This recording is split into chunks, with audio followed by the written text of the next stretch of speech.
চাঞ্চল্যকর ৭ খুনের রহস্য উদ্ঘাটনে হাইকোর্টের নির্দেশে গঠিত উচ্চ ক্ষমতাসম্পন্ন তদন্ত কমিটির প্রথম দিনের গণশুনানি শেষ হয়েছে।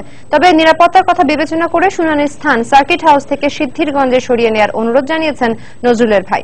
এদিকে র্যাবের ৩ কর্মকর্তাকে গ্রেপ্তারে হাইকোর্টের নির্দেশে কার্যালয়ে পৌঁছেছে বলে নিশ্চিত করেছেন জেলা পুলিশ সুপার।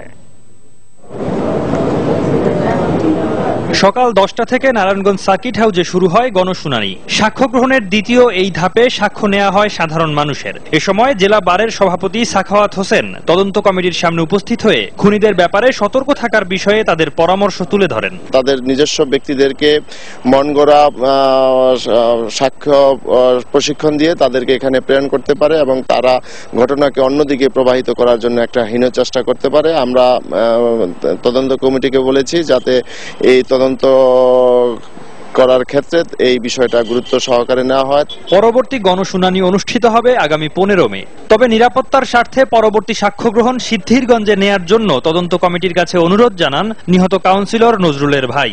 আর নজরুলের শ্বশুর আবারও র্যাবের বিরুদ্ধে অভিযোগ তুলে ধরেন। সাধারণ মানুষ আসতে পারতেছে না, যে ভয়ে আবার যদি কেউ কিছু হয়, আবার ওরা আসলে আবার নূর হোসেন যদি আবার ফিরে আসে, ওখানে কোনো সমস্যা নেই, ওখানে জনগণ স্বতঃস্ফূর্তভাবে আসবে সবাই, এবং তাদের কার্যকলাপ কীর্তি নূর হোসেনের যা আছে সব এগুলা সবাই তুলে ধরতে পারবো। কর্নেল জিয়া বলছে নূর হোসেন কলিকাতায়, তো নূর হোসেন কলিকাতা মানে সে কি করে জানে কলিকাতা নূর হোসেন? সে পাচার না করলে সে নিশ্চয় পাচার করে দিচ্ছে র্যাবের, যে খুনের সাথে জড়িত, এই জন্য তার মান ক্ষুণ্ণ অসুবিধার মধ্যে সে পাচার করে দিচ্ছে। আর দ্বিতীয় বলছে চেয়ারম্যান জড়িত কিনা খতিয়ে দেখবো। এই যে চেয়ারম্যান খতিয়ে দেখবো, এর উদ্দেশ্য কি? আমাকে বাইরে ফেলার উদ্দেশ্য। এদিকে র্যাবের 3 কর্মকর্তাকে গ্রেপ্তারে হাইকোর্টের নির্দেশ নারায়ণগঞ্জ জেলা পুলিশ সুপারের কার্যালয়ে পৌঁছেছে বলে নিশ্চিত করেছেন জেলা এসপি। এদিকে অ্যাডভোকেট চন্দন সরকার সহ 7 খুনের বিচার ও দোষীদের দৃষ্টান্তমূলক শাস্তির দাবিতে ধারাবাহিক কর্মসূচির অংশ হিসেবে আজও সকাল 9:30 থেকে 10:30 পর্যন্ত 1 ঘন্টার আদালত বর্জন কর্মসূচি পালন করেন আইনজীবীরা। সৌমিত্র শুভ্র, সময় সংবাদ। দর্শক, এই মুহূর্তে জেলা পুলিশ সুপারের কার্যালয়ে আছেন আমাদের রিপোর্টার খান মোহাম্মদ রুমেল। আমরা সরাসরি চলে যাচ্ছি তার কাছে। রুমেল, হাইকোর্টের নির্দেশের ব্যাপারে আর কি তথ্য আছে আপনার কাছে? রনি, আপনি জানেন যে হাইকোর্টের নির্দেশটি জেলা পুলিশ সুপারের কাছে এসে পৌঁছেছে। এই বিষয়টি তিনি নিশ্চিত করেছেন দুপুরের দিকেই, কিন্তু এর পরের যে কার্যক্রমগুলো সেগুলো আসলে তিনি স্পষ্ট করছেন না পুলিশের পক্ষ থেকে।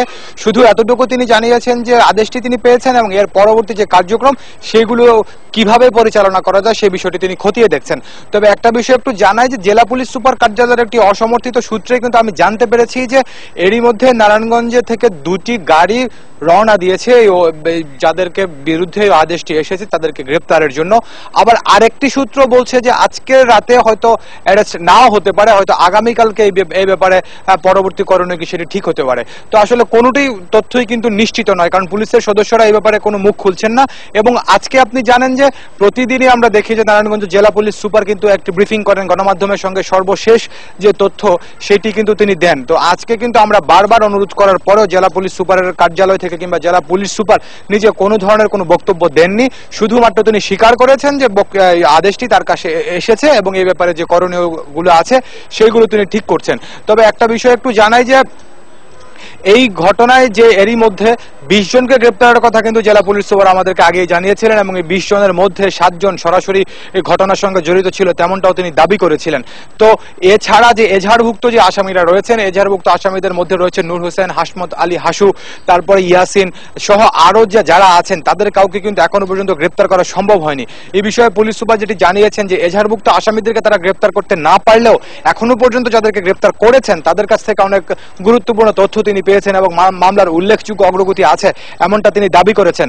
এবং তিনি এটি বলেছেন যে যারা অপরাধের সঙ্গে যুক্ত তাদের সবার নামই যে এজাহারে থাকবে এমন কোনো কথা নেই। এজাহারের বাইরেও অনেক ব্যক্তি যে কোনো একটি অপরাধ সংগঠনের সঙ্গে যুক্ত থাকতে পারেন এবং সে বিষয়টি মাথায় রেখেই তারা তাদের এই তদন্ত কাজটি এগিয়ে নিয়ে যাচ্ছেন এবং খুব শিগগিরই মামলার রহস্যের জট খুলবে এবং সবাইকে আইনের আওতায় নিয়ে আসা সম্ভব হবে এমন আশাবাদও কিন্তু জেলা পুলিশ সুপার আমাদেরকে বারবারই দিয়ে যাচ্ছেন।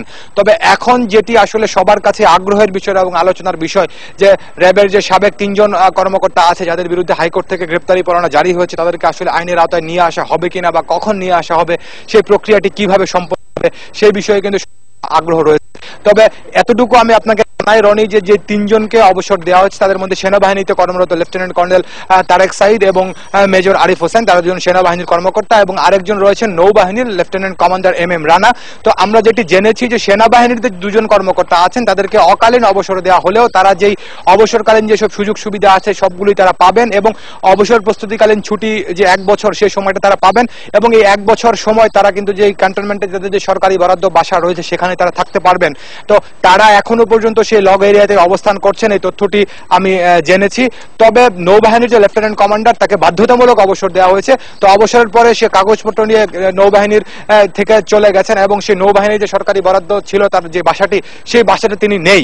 তো তার অবস্থান আসলে কোথায়, এখন তিনি কোথায় আছেন সে ব্যাপারে কিন্তু আইনশৃঙ্খলা বাহিনীর সদস্যরা মুখ খুলছেন না। রনি, ধন্যবাদ রুমেল আপনাকে। দর্শক, নারায়ণগঞ্জের পুলিশ সুপার কার্যালয় থেকে নারায়ণগঞ্জের 7 হত্যার যে তদন্ত সেটির অগ্রগতি সম্পর্কে জানাচ্ছিলেন খান মোহাম্মদ রুমেল। চট্টগ্রামে দুদকের দায়ের করা সম্পদ বিবরণী মামলায় হেফাজত নেতা মুফতি ইজহারের বিচার শুরু হয়েছে। দুপুরে মহানগর দায়রা জজ SM মুজিবুর রহমানের আদালতে চার্জ গঠনের মাধ্যমে এই বিচার প্রক্রিয়া শুরু হয়। সাক্ষ্য গ্রহণ শুরু হবে 29 মে। পলাতক থাকা অবস্থায় হেফাজত নেতা মুফতি ইজহারুল ইসলামের বিরুদ্ধে চার্জ গঠন করেন আদালত। এর আগে গত 28 এপ্রিল আদালত মুফতি ইজহারের বিরুদ্ধে গ্রেফতারি পরোয়ানা জারি করেছিল। 2013 সালের সম্পদের হিসাব চেয়ে অক্টোবর মাসে মুফতি ইজহারকে নোটিশ দিয়েছিল দুদক, কিন্তু নির্ধারিত সময়ে হিসাব দাখিল না করায় নভেম্বর মাসে খুলশী থানায় একটি মামলা দায়ের করে দুদক। এ বছরের 20 এপ্রিল মুফতি ইজহারকে অভিযুক্ত করে চার্জশিট দেয় দুদক। বাংলা সময় আরো থাকছে। যে কোনো সময় নদীতে বিলীন হতে পারে মানিকগঞ্জের গোয়ারিয়া সরকারি প্রাথমিক বিদ্যালয়, দ্রুত পদক্ষেপ নেবার আশ্বাস শিক্ষা কর্মকর্তার।